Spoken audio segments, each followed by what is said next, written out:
யாரெல்லாம் ப்ரொமோ பயங்கர மாஸா இருந்தது அப்படின்னு நினைக்கிறீங்க? விஜய் காவேரி சேரப்போற, பார்க்க போற அந்த அழகிய தருணத்துக்காக யாரெல்லாம் வெயிட் பண்ணிட்டு இருக்கிறீங்களோ, கட்டாயம் இந்த வீடியோக்கு லைக் போட்டு தருவீங்க அன்பு உறவுகளே. இனி வரக்கூடிய எபிசோடுக்கான ப்ரெடிக்ஷன் தான் பார்க்க போறோம். தாத்தா பார்த்தீங்கன்னா, விஜய் கிட்ட செம்மையா மாட்டிக்கிட்டாரு. விஜய் கிட்ட இன்னும் தாத்தா வந்து பொய் சொல்லவே முடியாது. உண்மைய வந்து சொல்லி தான் ஆகணும். அந்த அளவுக்கு பார்த்தீங்கன்னா, ஒரு ஆதாரத்தோட தான் விஜய் வந்து நம்ம தாத்தா கிட்ட வந்து பேசுறாரு. அதற்கான சூப்பரான ஒரு ப்ரெடிக்ஷன் தான் பார்க்க போகிறோம். ஃபோனில் காவிரியோட வாய்ஸை கேட்டதுமே விஜய் பார்த்தீங்கன்னா பயங்கர ஷாக் ஆகுறாங்க. நமக்கு தான் இப்படி தோணுதா, இல்லை நம்மக்கிட்ட பேசுனது காவேரி தானா அப்படின்னு சொல்லிட்டு விஜய் ரொம்பவே குழம்பி போயிருக்கிறாரு. பாப்பாவை கூப்பிட போகும்போதும் பார்த்தீங்கன்னா அங்கே காவேரி இல்லை, வீட்டுக்கு போயிடுறாங்க. அப்போது நம்ம விஜய் வந்து காவேரியை பார்க்க முடியலை. பாப்பாவை ஹாஸ்பிட்டலுக்கு கூப்பிட்டு போயிட்டு ட்ரீட்மெண்ட் பார்த்துட்டு வீட்டுக்கு கூட்டிகிட்டு வராரு. வீட்டுக்கு வந்ததுமே பாப்பா பார்த்தீங்கன்னா விஜய் கிட்ட அவங்க கிளாஸ் மிஸ்ஸை பற்றி தான் எப்போதும் போல் ரொம்பவே அதிகமாக பேசுகிறாங்க. அப்பா அன்னைக்கு என்னாச்சு தெரியுமா, நான் விழுந்ததுமே என்னோட மிஸ் ரொம்பவே துடிச்சு போயிட்டாங்க. என்னை விட அவங்க ரொம்பவே ஃபீல் பண்ணாங்க. நான் வழியில் துடிக்கும்போது என்னன்னு தெரியல, அவங்கள பார்க்கும்போதே எனக்கு ஒரு அம்மா ஃபீல் ஆகுது அப்படின்னு சொல்லிட்டு பாப்பா இருந்துக்கிட்டு சொல்கிறாங்க. அந்த டைமில் தான் நம்ம விஜய் வந்து காவிரியை பற்றி யோசிச்சுட்டு இருக்கிறாங்க. அப்போ பாப்பாவும் இந்த மாதிரி சொல்லும்போது விஜய்க்கு டவுட்டு வருது. நம்ம காவேரியோட ஃபோட்டோவை வந்து காட்டலாம் பாப்பா கிட்ட, ஏன்னா வாய்ஸுமே காவேரி வாய்ஸ் மாதிரி தான் இருந்தது அப்படின்னு சொல்லிட்டு ஃபோனில் இருக்கிற ஃபோட்டோவை வந்து காட்டுறாங்க நம்ம பாப்பா கிட்ட. அம்மு, இந்த ஃபோட்டோவில் இருக்கிறவங்க மாதிரி தான் உங்கள் கிளாஸ் மிஸ் இருப்பாங்களா அப்படின்னு சொல்லிட்டு கேட்கும்போது நம்ம பாப்பா பார்த்தீங்கன்னா ஃபோனை வாங்கி பார்த்துட்டு, ஆமாப்பா இதே மாதிரி தான் இருப்பாங்க, அப்படியே சேம் தான், இவங்க ஃபோட்டோ உங்கள்கிட்ட எப்படி அப்படின்னு வந்து கேட்குறாங்க விஜய். அது இதுன்னு சொல்லிட்டு பாப்பா கிட்ட வந்து சொல்லி சமாளிக்கிறாங்க. அப்போ தான் விஜய்க்கு உண்மை புரிய வருது. சாரதா அன்பு வந்து பேசிட்டு போனதுக்கப்புறம் ரொம்பவே ஃபீல் பண்ணுறாங்க. இங்கேருந்து நம்ம காவேரியை ஊருக்கே அழைச்சிட்டு போயிடலாம், இங்கே இருக்கிறது சரி வராது அப்படின்னு சொல்லிட்டு முடிவு பண்ணுறாங்க.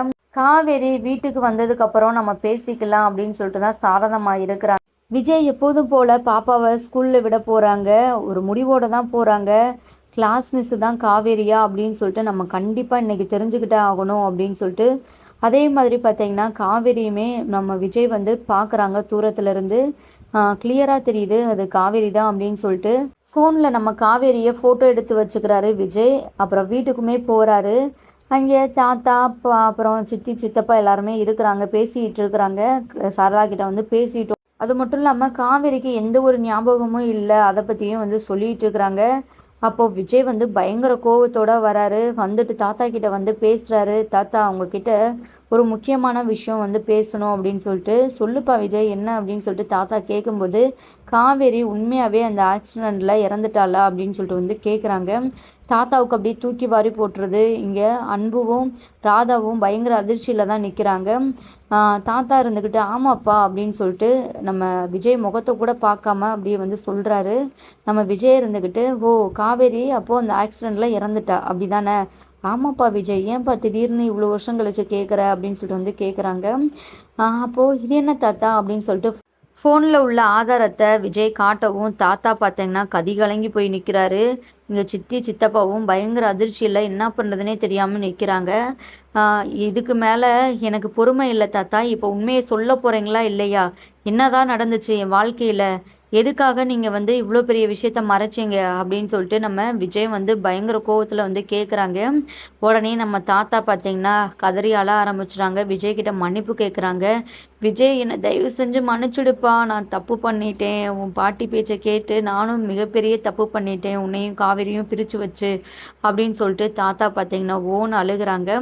இங்கே அன்பு இருந்துக்கிட்டு, மாமா நீங்கள் எதுக்காக அழுகுறீங்க, நான் விஜய்க்கு சொல்லி புரிய வச்சுக்கிறேன், இங்கே பாருப்பா காவேரி வந்து இறந்துட்டது தான் உண்மை, இவ்வளோ வருஷம் கழிச்சு நீ இப்படி கேட்டு பாவம் மாமாவை வந்து கஷ்டப்படுத்துறியா, அதை நினச்சி தான் மாமா அழுதுட்டு இருக்கிறாரு அப்படின்னு சொல்லிட்டு அன்பு பார்த்தீங்கன்னா அப்படியே மழுப்புறாரு. உலகத்தில் 7 பேர் ஒரே மாதிரி இருப்பாங்கன்னு சொல்லுவாங்களே விஜய், அதே மாதிரி தான் காவேரி மாதிரியே ஒரு பொண்ணு நீ பார்த்துருக்குற, அதுதான் உனக்கு இப்போது சந்தேகம் வந்திருக்குது, மற்றபடி எதுவும் இல்லை அப்படின்னு சொல்லிட்டு வந்து சொல்கிறாங்க.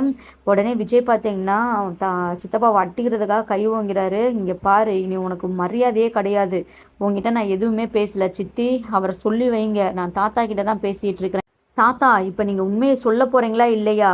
உண்மையை சொல்லலை அவ்வளோதான், இனி உங்களுக்கும் எனக்கு எந்த ஒட்டும் இல்லை, உறவும் இல்லை, நீங்களே உண்மையை சொல்லிட்டேன்னா உங்கள கொஞ்சமாச்சும் நான் மன்னிக்கிறதுக்கு வாய்ப்பு இருக்குது.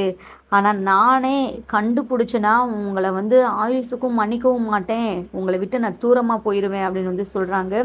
விஜய் பயங்கர ஆவேசத்துல தான் பேசிட்டு இருக்கிறாங்க. இங்க பார்த்தீங்கன்னா, நம்ம தாத்தாவுக்கு அதுக்கு மேல என்ன சொல்லி சமாளிக்கிறதுன்னே தெரியல விஜய. நம்ம விஜய் கால்லயே விழ என்ன மன்னிச்சிடு விஜய் அப்படின்னு சொல்லிட்டு நடந்த எல்லாத்தையுமே வந்து சொல்றாங்க. உன் பாட்டி இருந்துக்கிட்டு காவேரி உன் வாழ்க்கையில இருந்தா உனக்கு பிரச்சனை தான் வரும். கடைசி முடிய உன்னால் சந்தோஷமா வாழ முடியாது. குழந்தைக்கு பிரச்சனை அப்படி இப்படின்னு சொல்லிட்டு அவ என் மண்டையை கழுவிட்டாப்பா. அந்த டைம்ல எனக்கும் அது சரியா பட்டுச்சு. ஏன்னா காவேரினால நீ ரொம்பவே கஷ்டப்பட்டுட்ட. அந்த கஷ்டத்தை உன் குழந்தையும் இது பண்ணக்கூடாது அப்படின்னு சொல்லிட்டு தான் நான் நினச்சோம். காவேரிக்கு பழசு எல்லாமே வந்து மறந்துடுச்சு. அதையே வந்து நாங்கள் பகடைக்காயாக யூஸ் பண்ணிக்கிட்டோம் அப்படின்னு சொல்லிட்டு நடந்த எல்லா விஷயத்தையுமே தாத்தா வந்து சொல்கிறாங்க. அதை கேட்டதுமே நம்ம விஜய்க்கு பார்த்தீங்கன்னா அப்படியே வந்து தலையில் இடி விழுந்தாப்புல இருக்குது. அப்படியே சுக்குநூறாக உடஞ்சிடாரு. இடிஞ்சு போய் கீழே உட்காந்துறாரு. அந்த விஷயத்தை ஏற்றுக்கவே முடியலை. எப்படி தாத்தா உங்களுக்கு எனக்கு இவ்வளோ பெரிய துரோகத்தை பண்ண முடிஞ்சது சொல்லுங்க. காவேரி உங்கள் மேலே எவ்வளோ பாசம் வச்சுருந்தா. பாட்டியை விடுங்க. பாட்டிக்கு அந்த டைம்லலாம் காவேரியை வந்து பிடிக்கல. ஏன்னா அவங்க வந்து காவேரி அந்தளவுக்கு புரிஞ்சுக்கல. நீங்கள் அப்படியா? உங்களுக்கும் காவேரிக்கும் எவ்வளோ ஒரு அழகான பாண்டிங் இருந்துச்சு. நீங்கள் போயிட்டு இவ்வளோ பெரிய நம்பிக்கை துரோகத்தை பண்ணிட்டீங்களே தாத்தா. சத்தியமாக என்னால் இந்த விஷயத்தில் உங்களை மன்னிக்கவே முடியாது போல். அப்படிதான் நீங்கள் பண்ணியிருக்கிறீங்க அப்படின்னு சொல்லிட்டு வந்து சொல்கிறாங்க. இங்கே நம்ம தாத்தா அழுகுறாங்க. விஜய் எனக்கு வேறு வழி தெரியலப்பா. எல்லாம் உன் நல்லதுக்காக தான்ப்பா பண்ணோம் அப்படின்னு சொல்லிட்டு வந்து சொல்கிறாங்க. எது தாத்தா நல்லது? காவேரியை என்கிட்ட இருந்து பிரித்தது எனக்கு சந்தோஷமா சொல்லுங்க. அவள் இல்லாத வாழ்க்கையை நான் இப்போ வாழ்ந்துட்டு இருக்கிறேன். எல்லாம் என் குழந்தைக்காக தான். மற்றபடி வந்து ஏதோ ஒரு நடப்பினமாக தான் நான் வாழ்ந்துட்டு இருக்கிறேன். உங்களுக்கு தெரியுங்களா? நான் எவ்வளோ கஷ்டப்படுறேன். டெய்லியும் நான் வந்து செத்துட்ருக்கிறேன். என் காவேரியை வந்து நான் பிரிஞ்சிருக்கிறத எனக்கு எவ்வளோ வலியும் வேதனையும் இருக்குது தெரியுமா அப்படின்னு சொல்லிட்டு நம்ம விஜய் வந்து சொல்கிறாங்க. தாத்தா வந்து ரொம்பவே அழுகுறாங்க.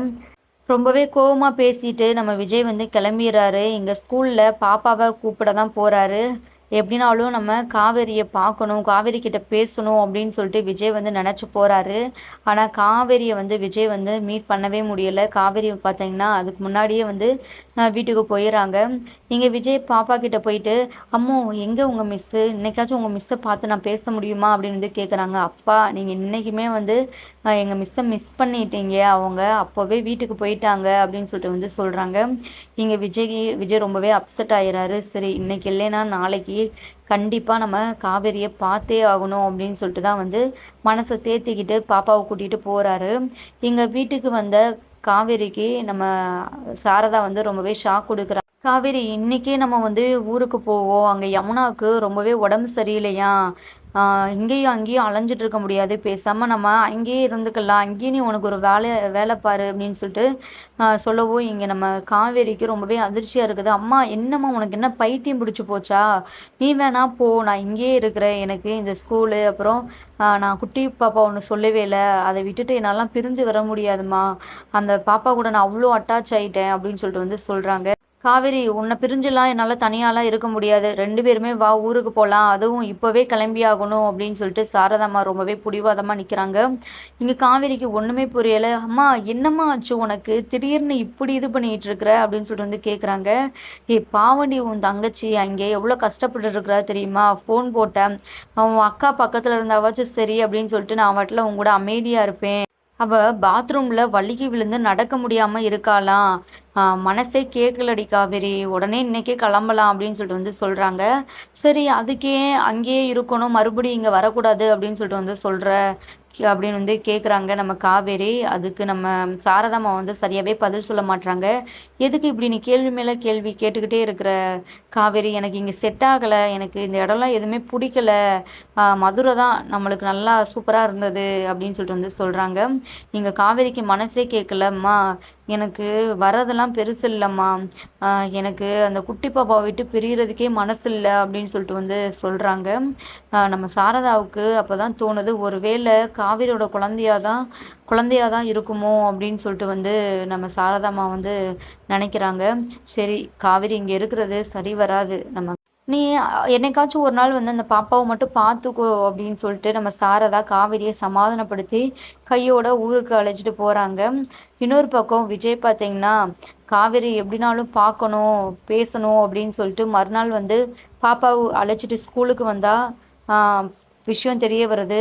காவேரி வேலைய விட்டு நின்னுட்டாங்க அப்படின்னு சொல்லிட்டு நம்ம விஜய் ரொம்பவே ஃபீல் பண்றாங்க. இனி விஜய் பார்த்தீங்கன்னா, காவேரிய எப்படி தேடி கண்டுபிடிக்க போறாரு அப்படின்னு சொல்லிட்டு ரொம்பவே இன்ட்ரெஸ்டிங்கான நெறைய விஷயங்கள் வரப்போகுது. நம்ம வெயிட் பண்ணி பார்க்கலாம். தேங்க் யூ ஃபார் வாட்சிங்.